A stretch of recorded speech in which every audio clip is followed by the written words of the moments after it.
नमस्कार दोस्तों, स्वागत है आप सभी का मेरे YouTube चैनल जिसका नाम है वाइट बोर्ड एकेडमी।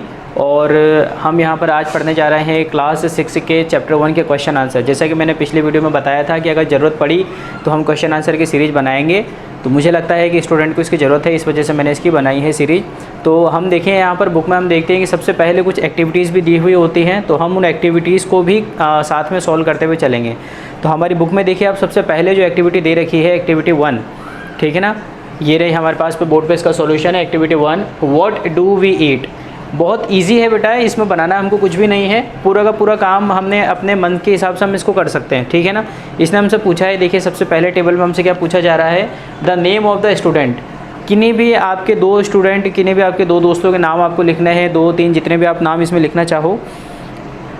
तो जैसे मैंने लिखा है, मेरे एक दोस्त का नाम है राहुल और मेरे एक फ्रेंड का नाम है नेहा, तो मैंने यहाँ पर इनका नाम लिखा है। और इसके बाद अगले वाले टेबल में हमसे पूछ रहा है फूड आइटम दैट दे ईट, वो फूड आइटम जो इन्होंने खाया है। तो इनसे एक बार पूछ लीजिए, जो भी इन्होंने खाया है वो आप यहाँ पर लिख सकते हैं। जैसे देखिए मैंने लिखा है यहाँ पे, राहुल ने खाई है चपाती, पल्सेस एंड सलाद, इसका मतलब दाल, रोटी और सलाद। और नेहा ने खाई है यहाँ पर दाल बाटी और चूरमा। इस तरीके से हमारी सबसे पहले वाली एक्टिविटी, सबसे पहली वाली टेबल हमारी सॉल्व यहाँ पर हो जाती है, ठीक है। देखते हैं हम नेक्स्ट वाले टेबल में क्या दे रखा है। देखो बेटा, हमारे पास में जो सेकंड वाली एक्टिविटी है table 1.2 food items and their ingredient, इसमें 2 कॉलम तो इन्होंने सॉल्व करके दे रखे हैं, ठीक है ना। टेबल थोड़ी सी सॉल्व करके इसलिए दी जाती है ताकि आपको आगे आने वाले चीज़ों के बारे में आपको थोड़ा सा अंदाज़ा हो जाए। तो यहाँ पे देखिए सबसे पहले वाले कॉलम के अंदर लिखा हुआ है फूड आइटम। फूड आइटम में लिखा है रोटी, रोटी है जिसको चपाती भी बोलते हैं कहीं जगह पर। और वहाँ पे उसका इंग्रेडिएंट लिखा हुआ है आटा एंड वाटर। सेकंड नंबर पे लिखा है दाल, पल्सेस, वाटर, सॉल्ट, ऑयल, घी, स्पाइसेस, जो भी चीज़ इसमें डलती है वो इसमें इंग्रेडिएंट में लिखी हुई है। और एक कॉलम हमारे लिए छोड़ा हुआ है, ठीक है ना। तो उस एक कॉलम में हम क्या लिख सकते हैं, एक कॉलम में कोई सा भी फूड आइटम हमको लिखना है और उसको बनाने में क्या इंग्रेडिएंट यूज़ हुआ है वो हमको यहाँ पर लिखना है। तो यहाँ पर देखिए मैंने सबसे पहले लिखा है खीर। खीर फेवरेट है, तो यहाँ पर इसके इंग्रेडिएंट देखिए, मैंने पहले भी आपको बताया था इंग्रेडिएंट एक्चुअल में क्या होते हैं, वो फूड आइटम्स होते हैं, वो मटेरियल्स होते हैं जो किसी भी फूड को कुक करने में डाले जाते हैं, ठीक है। तो आप नहीं याद है तो आपकी मम्मी से या इनकी हेल्प ले सकते हैं, वो आपको बता देंगे। खीर, खीर में आपको क्या क्या लगता है, उसमें मिल्क लगेगा, तो मिल्क इसका इंग्रेडिएंट है। राइस होगा इसमें, तो राइस भी इसका इंग्रेडिएंट हो जाएगा। शुगर एंड ड्राई फ्रूट्स, ये चीज़ें जब आप मिला देंगे तो आपकी खीर तैयार हो जाएगी, ठीक है। तो यहाँ पर फूड आइटम में हमने लिखा है खीर और यहाँ पे इंग्रेडिएंट में हमने लिखा है milk, rice, sugar and dry fruits, ठीक है। तो इस तरीके से हमारी सेकंड वाली एक्टिविटी की टेबल 1.2 भी कंप्लीट होती है। देखिए बेटा, अगली एक्टिविटी हमारे पास में आती है activity 3 table 1.3, the ingredient use to prepare food items and their sources, ठीक है ना। ये थोड़ी सी बड़ी टेबल है, इसमें हमसे एक ही टेबल में 3 तरह की डिटेल मांगी गई है। सबसे पहला आप यहाँ पर देख सकते हैं, सबसे पहला कॉलम हमारे पास में है फूड आइटम, सेकंड वाला कॉलम है इंग्रेडिएंट एंड थर्ड वाला हमारे पास में कॉलम है हमारा सोर्सेज। फूड आइटम तो हम समझते हैं, जिस फूड के बारे में हम लिख रहे हैं हमको उसका नाम लिखना है। उस फूड आइटम को बनाने में क्या क्या इंग्रेडिएंट यूज़ हुए हैं वो आपको सेकंड वाले कॉलम में लिखना है। और इन इंग्रेडिएंट्स के सोर्सेज क्या होते हैं ये आपको यहाँ पर थर्ड वाले में लिखना है। ये जो मैंने यहाँ पर लिखा है ग्रीन कलर से, ये आपकी बुक में ऑलरेडी फिल है। उसके बाद जो छूटा हुआ है उसको हमको फिल करना है, ठीक है। तो सबसे पहले देखिए यहाँ पर फूड आइटम में दिया हुआ है इडली, ठीक है ना। इडली वैसे देखा जाए तो साउथ का फूड है, एक काफ़ी टेस्टी होता है ना। तो इडली के बारे में हम देखेंगे अभी। यहाँ पर इंग्रेडिएंट में देखिए उसमें क्या क्या डलता है, rice, urad dal, salt and water, ठीक है ना। और भी बहुत सारी चीज़ें डलती होंगी बट मेनली यही आइटम होता है, ठीक है ना। अब राइस जो लिखा हुआ है, इस राइस का एक्चुअल में सोर्स क्या है, हम देखते हैं कि सोर्स हमारे पास में 2 तरह के होते हैं, एक एनिमल सोर्स होते हैं, प्लांट सोर्स होते हैं, ठीक है ना। कुछ नेचुरल सोर्सेज भी होते हैं जो कि यहाँ पर आएंगे अभी।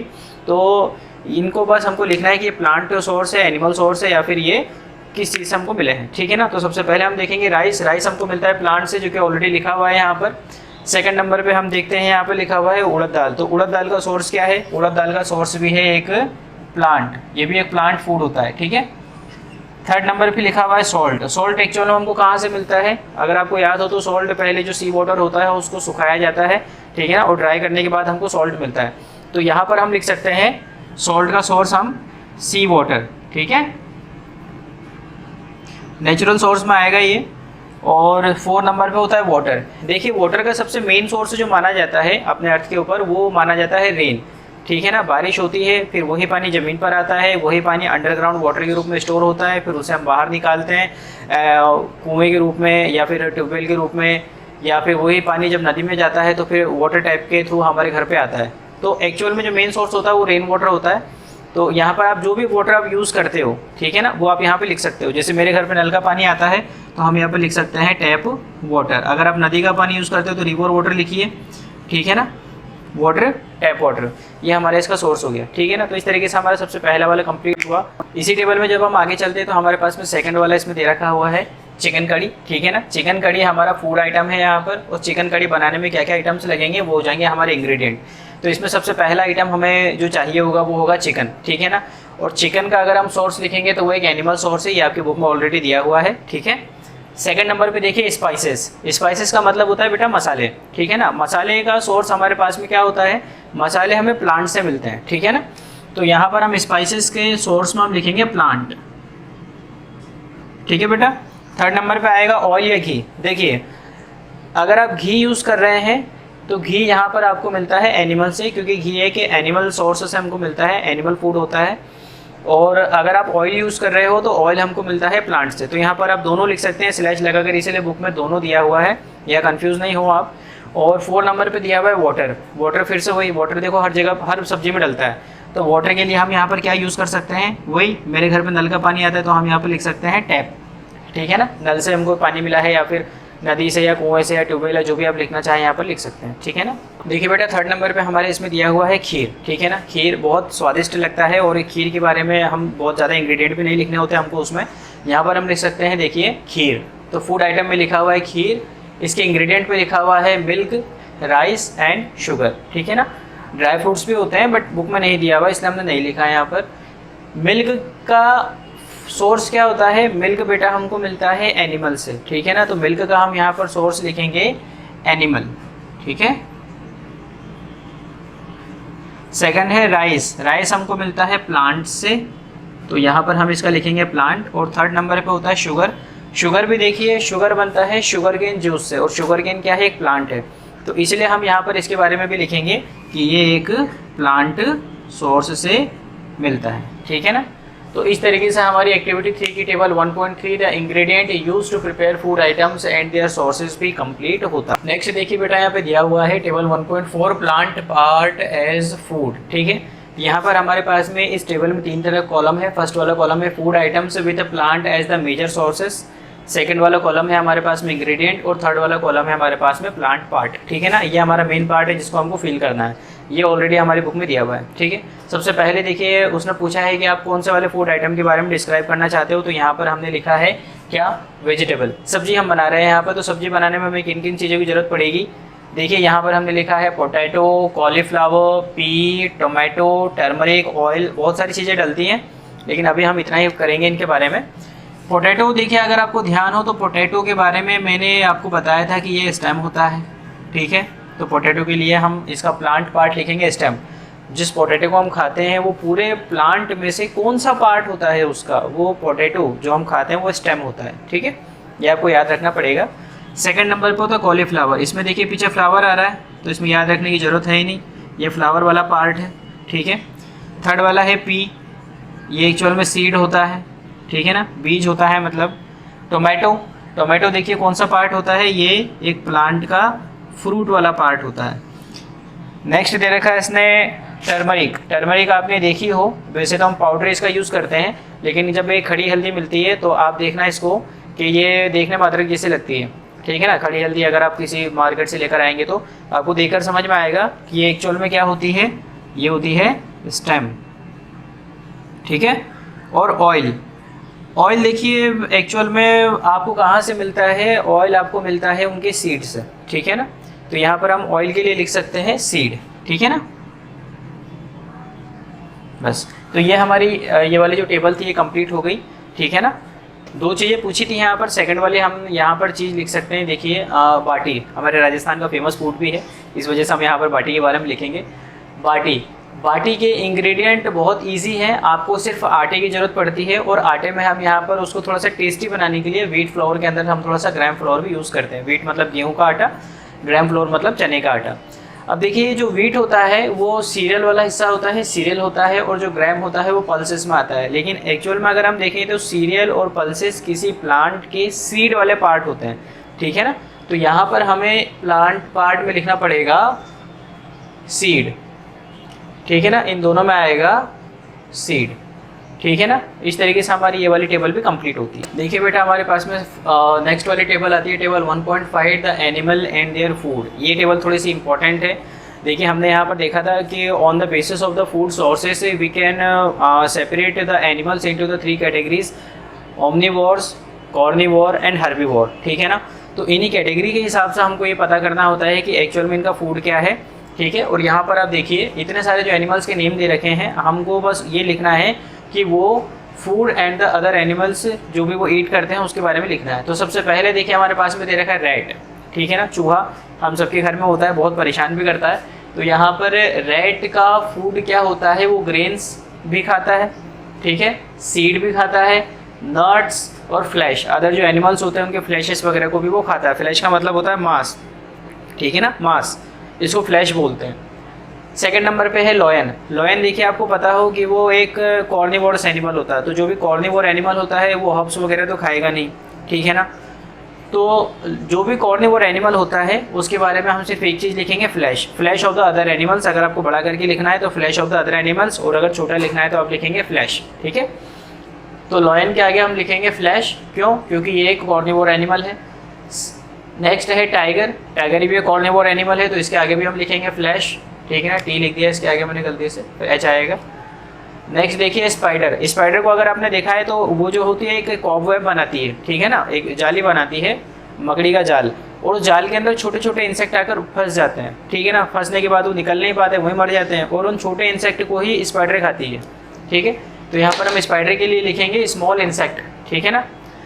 नेक्स्ट है हमारा हाउस लिजर्ड, जो घर की दीवारों पर जो छिपकलियाँ लगी हुई होती है ना, लगी क्या होती है, छिपकलियाँ रहती है।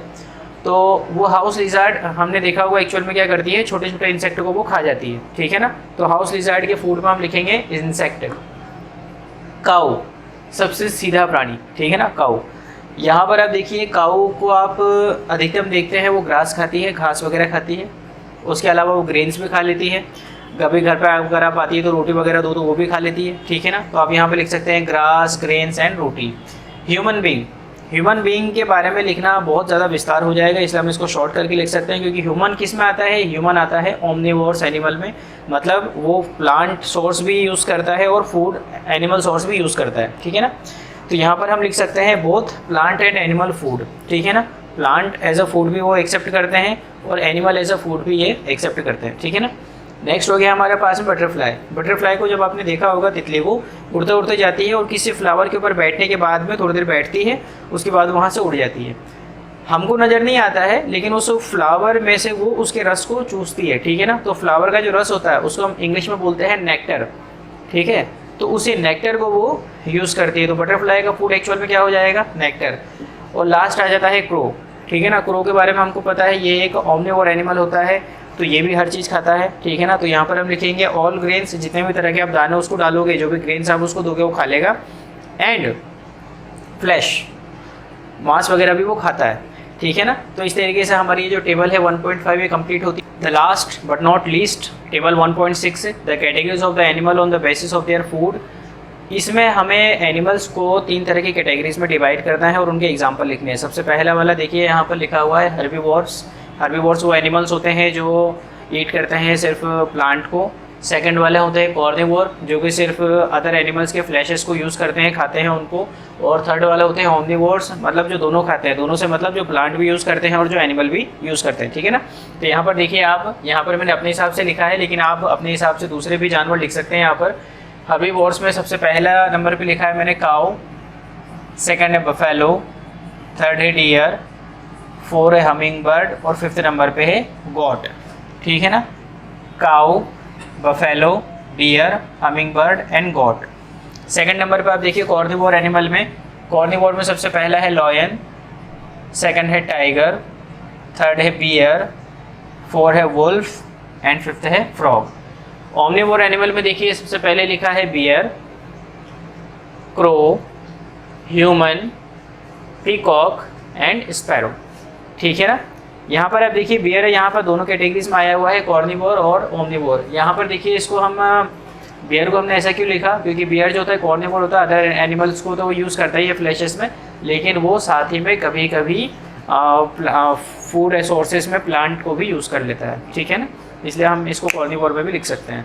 तो इस तरीके से हमारी टेबल में हमारी बुक में जितनी बुक एक्टिविटी दे रखी है, एक्टिविटी 1, 2, 3, 4, 5 और 6, वो सारी की सारी खत्म होती है, ठीक है। यहाँ पर हमारी टेक्स्ट बुक का सबसे पहला वाला क्वेश्चन ये दिया हुआ है, do you find that the all living being need the same kind of food. क्या आपको ऐसा लगता है कि जितने भी तरह के लिविंग बीइंग्स होते हैं उन सबको एक ही तरह का फूड चाहिए होता है? तो नहीं, ऐसा नहीं होता, ठीक है ना। अगर ऐसा होता तो हम कभी भी एनिमल्स को हर्बीवोर्स, ओमनिवोर्स और कॉर्निवोर्स में हम कभी भी इनको कैटेगराइज नहीं करते, ठीक है ना। तो देखिए यहाँ पर जो क्वेश्चन पूछा हुआ है, do you find that all the living organism need the same kind of food, तो यहाँ पर इसका आंसर लिखेंगे नो, ठीक है ना। तो आंसर हम यहाँ पर देखते हैं इसका, हम इसका आंसर यहाँ लिखेंगे नो डिफरेंट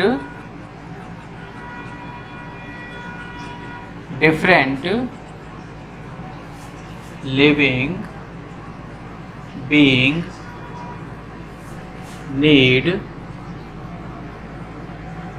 different फूड। नहीं, अलग अलग तरह के एनिमल्स को, अलग अलग तरह के लिविंग बीइंग को अलग अलग फूड की ज़रूरत पड़ती है, ठीक है ना। आगे हम इसमें लिखेंगे plant make food by photosynthesis,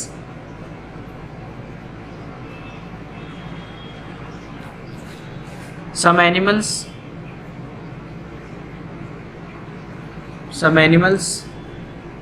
eat plant, some eat other animals, and some eat both the plant and other animal, ठीक है ना। तो यह हमारा आंसर हो गया। आंसर देखिए, अगर आप चाहें तो एक छोटी सी लाइन में भी दे सकते हैं, और आंसर को अगर आप थोड़ा सा लिखेंगे तो थोड़ा सा बड़ा जरूर होगा। तो आंसर आप हमेशा इजी लिखिए, उसकी लैंग्वेज आप अपने हिसाब से लिखिए। साइंस में देखो एक बेटा, एक बात ध्यान रखना, हमेशा हर क्वेश्चन का आंसर सेम नहीं होगा, ठीक है ना। एक क्वेश्चन मैंने जो पूछा है, किसी बच्चे के दिमाग में उसका अलग आंसर आ सकता है, किसी के दिमाग में उसका अलग आंसर आ सकता है, ठीक है ना। फ़र्क सिर्फ इतना होता है कि आपका आंसर सही या गलत बस इस पैमाने पर सही होना चाहिए, ठीक है ना। जब हम बुक को रीड करते हैं, सबकी अंडरस्टैंडिंग अलग अलग लेवल से होती है, ठीक है ना। तो जब कोई क्वेश्चन पूछा जाता है तो उस क्वेश्चन को अलग अलग बच्चे अपनी तरह से अलग अलग आंसर उसका दे सकते हैं, इसमें कोई प्रॉब्लम नहीं है। आपका आंसर पढ़ने के बाद अगर आपका मैटर सही है, अगर आप वही चीज़ पॉइंट आउट कर रहे हो जो बुक में दे रखी है, वही चीज़ पॉइंट आउट कर रहे हो जो सही है, तो आपका आंसर सही है, ठीक है ना। गाइड में क्या होता है, गाइड में वो अपने हिसाब से एक आंसर दे देते हैं और आप उसी को रटने लग जाते हो, कोई दूसरा आंसर आप याद ही नहीं कर पाते हो, ठीक है ना। इसलिए मैं कहता हूँ गाइड यूज़ मत करो, आप बुक यूज़ करो, बुक को पढ़ो और बुक के हिसाब से आप अपना आंसर खुद बनाइए। आंसर जब आप खुद बनाओगे तो याद करना ही नहीं पड़ेगा, अपनी बनाई हुई चीज़ को कौन याद करता है ना। तो आंसर आप खुद याद करो ताकि आपको रटना नहीं पड़े। तो यहाँ पर देखिए जो हमारा क्वेश्चन था उसका आंसर हमने लिखा है no, the different living being need different food. अलग अलग तरह के लिविंग बीइंग को अलग अलग तरह की फूड की ज़रूरत पड़ती है। Plant make food by photosynthesis, जो प्लांट होते हैं वो फोटोसिंथेसिस के थ्रू अपना फूड बना लेते हैं। सम एनिमल्स से ईट प्लांट, कुछ एनिमल्स वो होते हैं जो प्लांट को खाते हैं, हर्बीवोर, ठीक है। सम ईट अदर एनिमल्स, कुछ वो होते हैं जो दूसरे अदर एनिमल्स को खाते हैं, कॉर्निवोर, ठीक है। एंड सम ईट बोथ, और कुछ वो होते हैं जो दोनों को खाते हैं, ठीक है ना, प्लांट एंड अदर एनिमल्स, ठीक है ना। तो ये हमारे क्वेश्चन नंबर 1 का आंसर कंप्लीट होता है। नेक्स्ट हमारा क्वेश्चन है second number, name the 5 plant and their part that we eat. आपको ऐसे 5 प्लांट के नाम लिखने हैं जिन्हें हम खाते हैं, और वो भी लिखना है कि उनका हम कौन सा पार्ट खाते हैं, ठीक है ना। तो ये वाला क्वेश्चन भी बहुत ज़्यादा ईजी है। किसी भी एक प्लांट के मेन 5 पार्ट होते हैं, ठीक है ना। मैंने इसके बारे में पहले से वीडियो बना रखा है, अगर आपने नहीं देखा है तो यहाँ आई बटन पर क्लिक करके आप उस वीडियो को देख सकते हैं, तब आपको अच्छे से समझ में आ जाएगा ठीक है। इसलिए हम दोबारा एक्सप्लेन नहीं करेंगे। सबसे पहला वाला जो हम स्टार्ट करते हैं नीचे से, सबसे पहला वाला पार्ट और सबसे इम्पोर्टेंट पार्ट होता है प्लांट का रूट, ठीक है ना। ऐसा कौन सा प्लांट होता है जिसका हम root as a food use करते हैं? याद कीजिए, कैरेट, ठीक है ना। कैरेट जो होता है वो रूट पार्ट होता है। सेकंड नंबर पे आप देखिए रूट से जब आप ऊपर आते हैं तो आपको मिलता है स्टेम, ठीक है ना। एक ऐसे प्लांट का नाम बताइए जिसका हम स्टेम यूज़ करते हैं, वही जो सभी सब्जियों के साथ डाला जाता है, पोटैटो, ठीक है ना। रूट हो गया, स्टेम हो गया, यहाँ पर देखिए अंडरलाइन भी कर देते हैं। थर्ड नंबर पे आता है स्टेम के बाद लीफ। एक ऐसे प्लांट का नाम बताइए जिसका लीफ हम यूज़ करते हैं, स्पिनच या कैबेज, कैबेज लिख देते हैं, पत्ता गोभी जिसको बोलते हैं हिंदी में, ठीक है ना, पत्ते के बारे में ही है। 4 नंबर पे आएगा क्या, अब अपने पास में क्या बचा, रूट हो गया, स्टेम हो गया और लीफ हो गया। फ्लावर, फ्लावर जब हम यूज़ करते हैं कॉलीफ्लावर, गोभी, फूल गोभी। और फ्रूट सबसे लास्ट वाला पार्ट होता है अपना, तो फ्रूट में हम क्या लिख सकते हैं, फ्रूट तो बहुत सारे तरह के होते हैं लेकिन यहाँ पर हम वेजिटेबल की बात कर रहे हैं तो मैं लिखूँगा टोमेटो,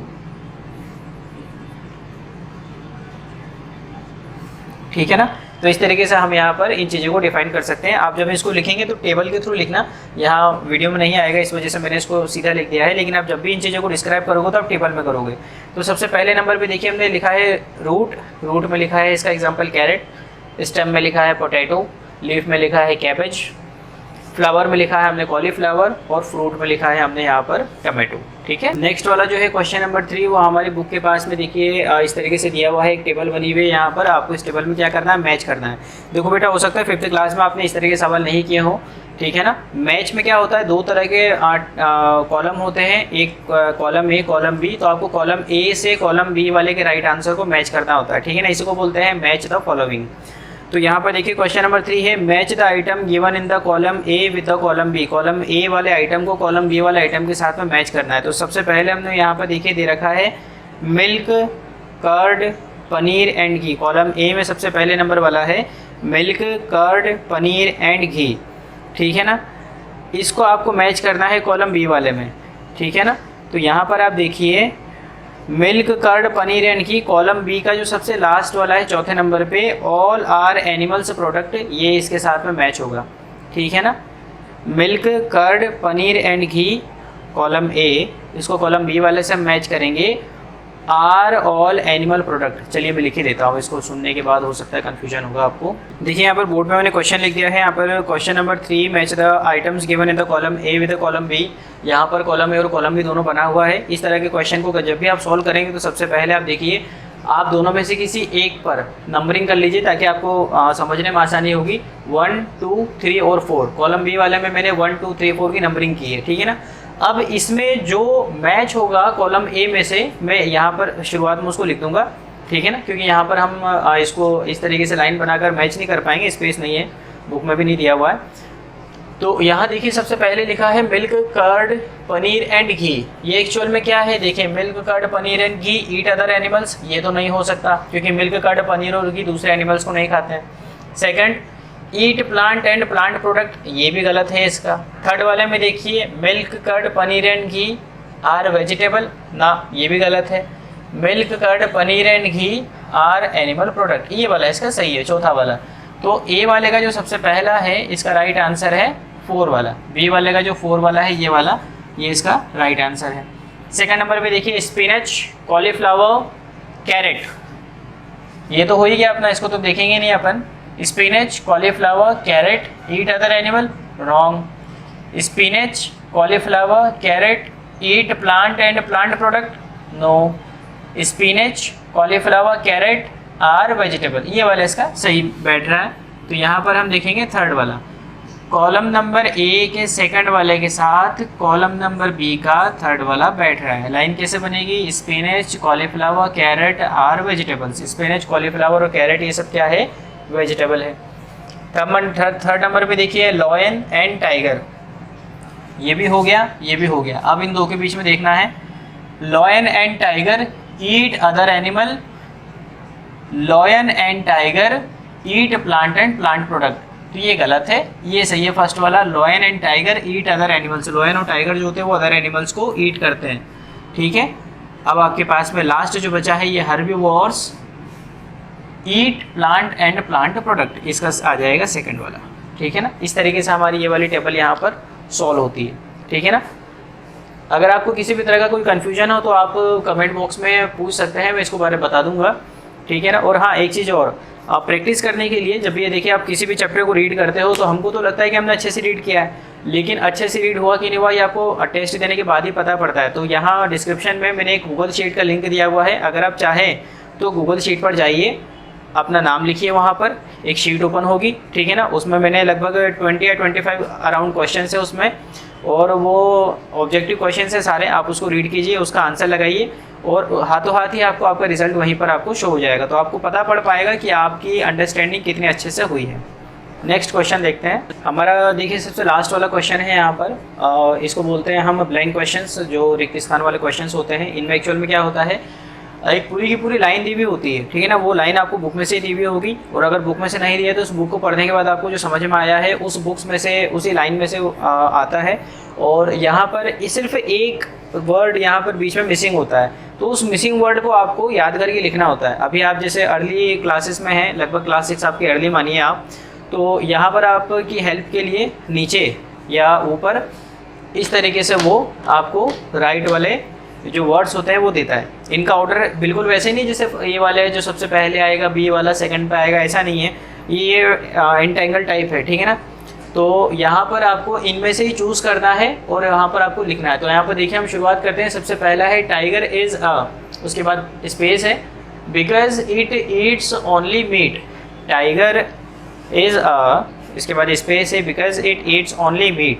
तो यहाँ पर इनमें से क्या आएगा, देखिए herbivore, plant, milk, sugar cane या कॉर्निवोर, यहाँ पर आएगा इसका आंसर कॉर्निवोर। ठीक है, तो यहाँ पर हम ब्लैंक पे लिख देंगे CARNIVORE, कॉर्निवोर। ठीक है ना, ये हमारा पहला वाला आंसर हो गया, tiger is a carnivore because it eats only meat. Tiger एक कॉर्निवोर है क्योंकि वो सिर्फ मीट को ही खाता है। सेकंड वाले देखिए, deer eats only plant product and so it called. अब जो प्लांट प्रोडक्ट खाता है उसको हम क्या बोलते हैं, हर्बीवोर। तो यहाँ पर आपका आंसर आएगा हर्बीवोर। ठीक है ना, ये भी आपको यहाँ यहीं से देखकर लिखना है। ठीक है, देखिए ये वाला अपना आंसर है। थर्ड वाला देखिए, parrot Yeats only product. Parrot जो होता है वो क्या खाता है, सिर्फ प्लांट प्रोडक्ट खाता है। ठीक है ना, तो यहाँ पर हम लिखेंगे PLANT, प्लांट। ठीक है ना। 4 नंबर पे देखिए, the space that we drink which come from cow, buffalo and goat is an animal product। 2 चीज़ें बची हैं, मिल्क और शुगर केन। शुगर केन हमको बफेलो और काऊ से मिलता नहीं है, तो इसका आंसर क्या आएगा यहाँ पर, मिल्क। तो यहाँ पर हम लिखेंगे milk. The milk that we drink which come from cow, buffalo and goat is an animal product. And the last देखिए आप, लास्ट वाला यही बचा है। ठीक है ना, इसका आंसर ही मिल्क हो गया। तो लास्ट वाला शुगर केन यहीं पर आएगा, we get sugar from sugar cane. ठीक है ना, we get sugar from sugar cane. इस तरीके से हम अपने ब्लैंक वाले क्वेश्चंस को बहुत ईजिली हम पूरा का पूरा सॉल्व कर सकते हैं, और इसको हम बहुत आसानी से पूरे मार्क्स लेकर आ सकते हैं। कुछ क्वेश्चंस ऐसे होते हैं बेटा क्वेश्चन में, जो पेपर में जो कि आंसर आपको वही दिए होते हैं, ये उनमें से ही है। आंसर दिया हुआ है, आपको बस सही आंसर को फाइंड आउट करना है और उसको सही प्लेस पर अरेंज करना है। ठीक है, तो इस तरीके से हमारी ये सीरीज़ खत्म होती है। आई होप आपको समझ में आया होगा। अगर समझ में आया है तो आप मेरे चैनल को लाइक, शेयर और सब्सक्राइब जरूर करें। Thank you.